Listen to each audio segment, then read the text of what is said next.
CTV ನ್ಯೂಸ್ಗೆ ಮತ್ತೆ ಸ್ವಾಗತ. ಇದೀಗ ಸಂಕ್ಷಿಪ್ತ ಸುದ್ದಿಗಳು.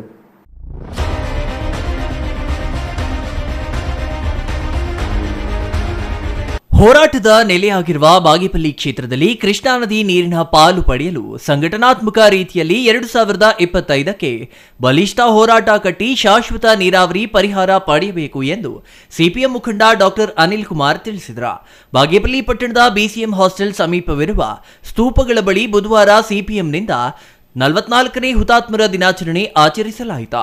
ಈ ವೇಳೆ ಸಿಪಿಎಂ ಮುಖಂಡ ಡಾಕ್ಟರ್ ಅನಿಲ್ ಕುಮಾರ್ ಮಾತನಾಡಿ 1970ರ ಆಗಸ್ಟ್ 7ರಂದು ನರಗುಂದ ನವಲಗುಂದ ರೈತರ ಹೋರಾಟ ಬೆಂಬಲಿಸಿ ಬಾಗೇಪಲ್ಲಿ ಪಟ್ಟಣದಲ್ಲಿ ರೈತರ ಬೃಹತ್ ಪ್ರತಿಭಟನೆ ನಡೆಸಲಾಯಿತು.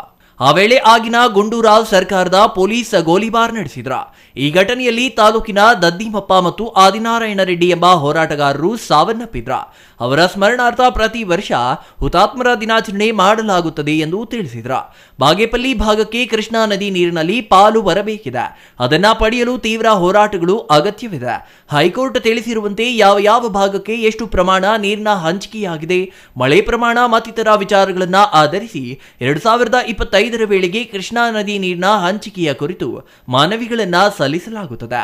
ಹಾಗಾಗಿ 2030ರಲ್ಲಿ ಕೃಷ್ಣಾ ನದಿ ನೀರಿನ ಹಂಚಿಕೆಯ ಟ್ರಿಬ್ಯುನಲ್ ಮುಂದೆ ಈ ಭಾಗಕ್ಕೆ ಸಿಗಬೇಕಾದ ನೀರಿನ ಪಾಲನ್ನ ಪಡೆಯಲು ತೀವ್ರ ಹೋರಾಟಗಳನ್ನ ಮಾಡಬೇಕಾಗುತ್ತದೆ ಎಂದು ಡಾಕ್ಟರ್ ಅನಿಲ್ ಕುಮಾರ್ ತಿಳಿಸಿದರು.